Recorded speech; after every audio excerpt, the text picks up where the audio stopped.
Good morning, everybody, and welcome to another episode of Environmental Social Justice. I'm your host, Wendy Nystrom. And today our special guests are the gentlemen from 𝐷𝐸. It's an organization that unlocks sustainable finance for companies. And today's guest, we have Hemant, who is the CEO and founder of 𝐷𝐸, and Kevin Self, who is one of the advisory board members. So welcome to the show, gentlemen.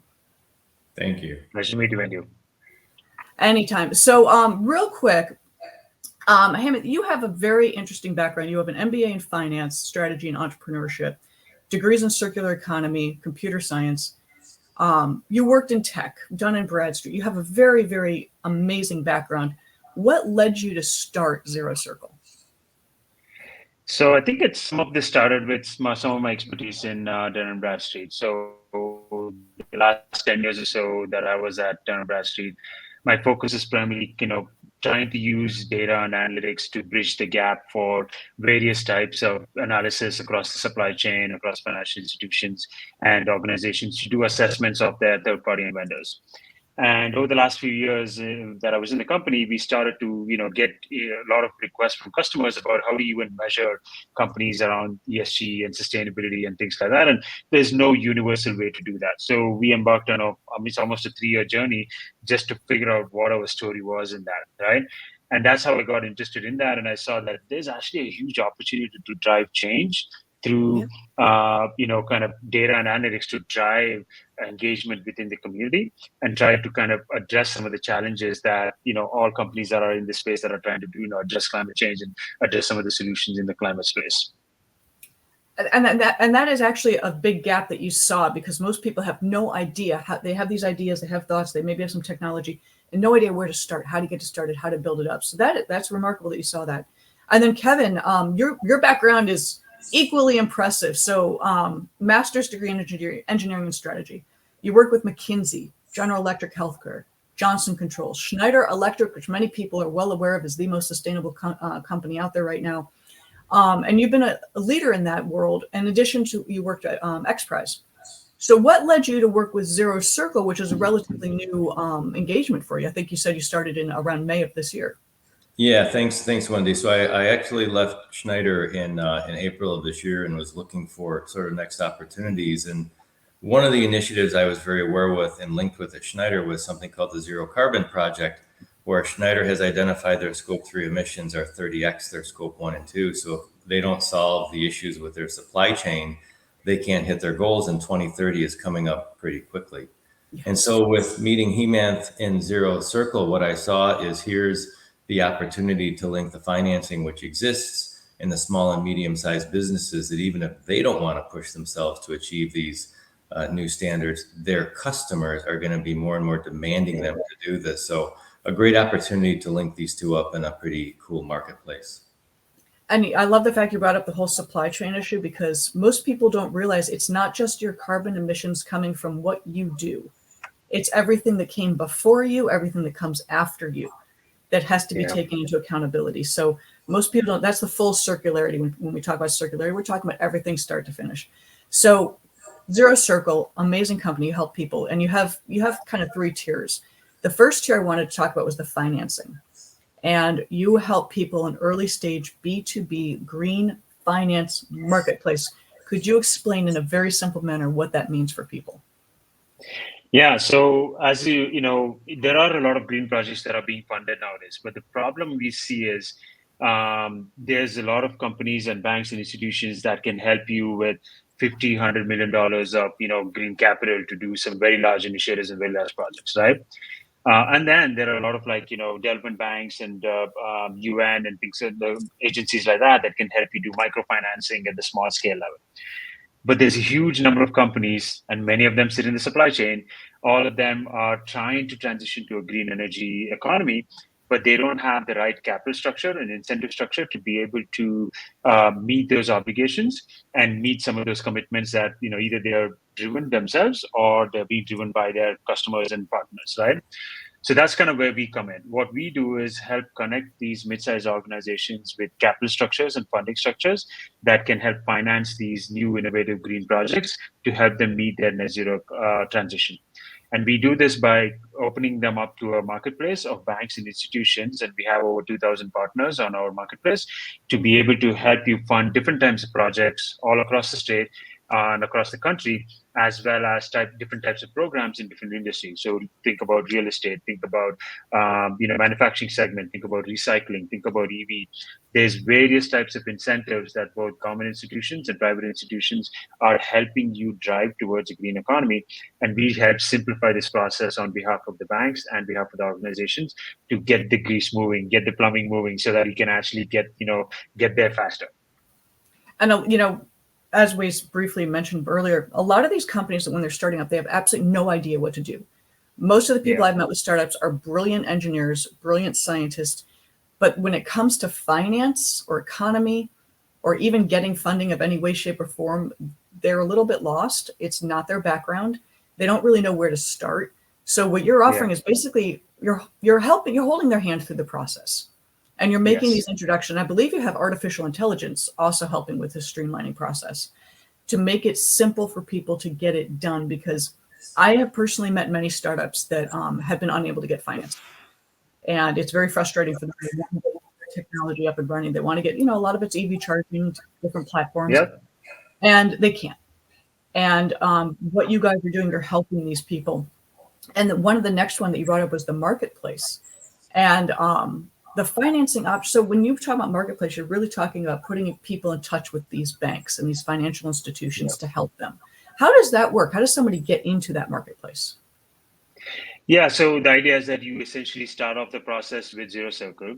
And what we do is we basically do three things. We help you qualify for the different types of programs. We kind of match make you with the right banks and institutions based on your specific funding criteria and what the banks are looking for. In a sense, we are translating your project. Like you said, these engineers know the project, they know how to build these kind of very cool technology. But you need to speak the language of the banks, right? Banks are looking for very specific things around, credit history, the market dynamics, the interest rates, what kind of, funding criteria you can meet, what the program benefits are, what tax structures are. It's a completely different language, right? So we do all the heavy lifting on behalf of the organization to make sure that they speak the bank, right? They speak the bank language. And then lastly is many of these financing programs also ask you to monitor progress over time. Like there are covenants in these funding programs that allows you to say, okay, you need to meet, some kind of commitment over the 3 to 5 year, whether it's energy reduction or social commitment or things like that. And that's really the reason why you're getting preferable terms or better types of access to capital that you wouldn't have done otherwise. And so we help work with organizations to help them monitor this over time and make sure that they're meeting the requirements of these funding criteria and loan programs that banks and government institutions are offering. And, I love the fact that you brought up the fact you work with about 2,000 banks, I think you said. Those are existing relationships that people aren't going to have. The most important thing you can have, the most important thing you can have with working with anyone in any kind of business scenario is a working relationship and understanding. And the fact that you can translate the jargon and the technology and the engineering to where a banker can understand, will I lose my shirt in this, or am I going to make a profit, or will this work out for both parties, which is what the banks are really thinking about that. They don't want to lose money. And the engineer may not understand how to properly explain that. So helping them navigate very complicated structures is extremely important for these guys to understand. And that's exactly what Zero Circle is doing, which I think is hugely important. I just wanted, because I got this from your website, you help people with green bonds, loans tied to sustainability, and other sustainable finance products. Could you explain very simply what a green bond is? Because I'm not sure everybody would understand that. Sure. So a green bond is, I would say, a little bit on the larger scale from a project perspective. So what happens is many financial institutions essentially issue a green bond.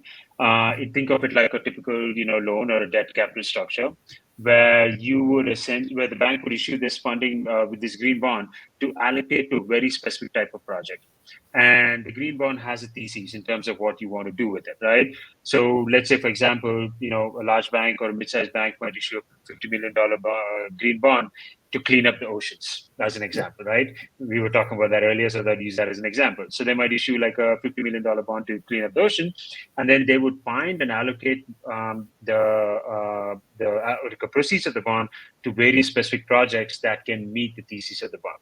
Now, that specific bond has to have certain requirements and certain financial characteristics, certain sustainability characteristics, and certain monitoring characteristics that so that these businesses that get funding from the bond can actually address that, meet the right criteria for the financial metrics that the banks are tied to, and both of them can be profitable, right? The projects can be funded, and the banks can show that they're actually doing this either for a financial cause or a social cause or some combination of both. And also, I would assume that you also add in that helping them monitor the progress through it to make sure they are meeting their goals. Because that's hard. It's hard to do if it's something you're not used to, and something that if you do not have a background in finance and economics, it will be challenging. Yeah, exactly. And these things are things that you track over time. It's not something that is short term or transaction, right? Some of these things could be 10, 20, even I wouldn't dare to say 30 years that you take time to kind of show material difference in terms of what you're trying to do with the projects, right? So you kind of have to have certain systems in place to be able to track this over a long period of time, because carbon emissions are not going to reduce overnight. But you can start to show progress and show that you're meeting some of the performance requirements that banks and institutions are looking for, and your projects can also get funded because you're trying to address climate change in a meaningful way. And that's and I love the fact that you guys are pushing this to be green finance and sustainability related, because we do need this change to happen, and we need, as you said, 2030 is coming up real fast. We do need these things to take place. And that's when we're going to talk about carbon emissions, which I call pollution. Let's call it what it is. Talking about pollution, talking about tracking it, talking about the supply chain. I'm going to bring Kevin back in because I think this is more of his expertise working with Schneider. You help businesses cut their emissions. How do you start with that? Where do you begin? Because a lot of these corporations have no idea where to start. Yeah, it's a good point. It's interesting. I was actually at an event, I think a year ago now, with the World Economic Forum First Movers Coalition when I was at Schneider, and one of the companies there brought up the fact that they had pulled some of their supply chain together, and the company said, we shouldn't be here, let's focus on greenhouse gas emissions. We don't make greenhouses. And so to your point about education, there is a long tail of suppliers, right? And it's a lot of the companies that none of us really know about. They don't make the news necessarily, but they're critical in many, many supply chains. And so the first step is actually bringing them together and talking and starting to educate and let them talk to each other and learn from each other. And so the benefit that Zero Circle is able to perform is and you mentioned it, right? These companies do not have a chief sustainability officer. They don't have anyone focused on this. And so, similar in our personal lives, when you go on a website or something and you get frustrated after 5 minutes and you just click off and you go elsewhere.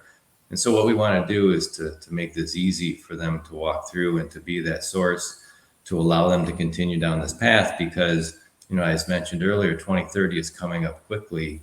And so if you want to stay competitive for the company that you're serving who has carbon neutrality commitments, the way to make yourself more attractive to them is going to be pushing fast down this path. And I believe that you're going to only see this increase in the coming years as we hit 2025, 26, and 27. Yeah. And you also said, it's also the customer that's going to be requiring it. They're going to say, what are you guys doing to make yourselves greener? Less pollution, less air pollution, helping with the lungs.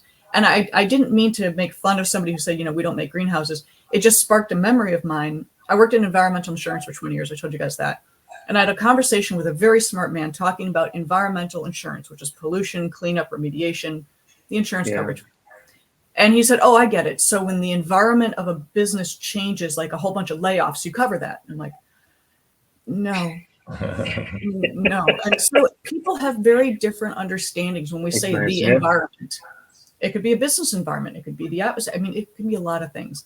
And greenhouse gas emissions, it is reasonable to think, well, that's a greenhouse. That's a structure. Right. So we do need to be careful in our effective communication of what we're talking about. And that's why when people say carbon emissions, I say, call it pollution. That's what it is. Let's go back to the simplistic time. Yeah, easier way to describe that. And that's true, right? But like, I think Kevin mentioned that briefly. It's like, there is upstream and downstream kind of pressure, right? Your customers are asking for it. Your investors as a business are asking for it. Your, government agencies are asking for it. Everybody needs, there's pressure from multiple sources for you as a business to do something, right? Now, the big companies, they have mandates, they have public disclosures, they're able to do it. But once you get beyond the large corporation, many of these small and family-owned businesses, $100 million, $200 million businesses, they don't really have a way to even figure out where to start, right? It's they don't know the language, they don't know where to start, and that's kind of where we can address some of it. Obviously, we can't solve boil the ocean and solve the problem for everyone, but we are taking a very focused approach to say, okay, we can help you get the right access to capital to be able to start meeting some of these commitments, so you can show that you're actually doing something to your stakeholders. Absolutely. And one of the services that you guys offer, making it simple, making it easy, making it understandable. The financial side, most people say, well, I can't put in solar panels, it's too expensive. But over time, you'd save money where it evens out after 4 to 5 years, and then you start actually making money off it. People like you are helping people understand that. You put the numbers down, you make it simple, which is the most important thing out there. And most of these small mom and pops that you mentioned, they do want to do the right thing. They honestly do. Yeah. They just don't know how. And exactly. That's going to bring me to, how do people find you? What is the best way for them to get in touch with you and work with you? Yeah, so you can find us on our website, zerocircle.eco. We are reached at LinkedIn. You can reach out to myself, Kevin, or my partner, Doug. All of us are available. If you want to connect, we're primarily on LinkedIn. And so, please reach out if you want to kind of talk to us about anything within the financing or the supply chain or energy reduction type of initiatives you want to do. But yeah, please, follow us on our blog. We have a blog.zerocircle.eco, and you can find out more about some of the thought leadership stuff that we publish on the blog as well. Excellent. And Kevin, I feel like I've dominated the conversation a little bit. Do you have any last words you want to share? No, just what I said up front is, the clock is ticking and we can't get tomorrow or we can't get yesterday back. And so how do we quickly move forward and assist a lot of these companies that do not spend much of their day thinking about this issue yet? It's only going to become more important in the coming days, weeks, months, years. Zero Circle is here to assist in that progression forward. And that's perfect, because you guys are helping people. I mean, when I went through your website, a lot of these companies, especially the startups, they don't know where to start. They don't know how to get the financing. They've got brilliant ideas. How do we get there? And also the smaller companies, how do we cut our emissions? How do we start? Yeah. And that's what Zero Circle is doing. That's what you guys do to help people, which is wonderful. I do thank you for that. Thank you. Awesome. Thank you, Wendy.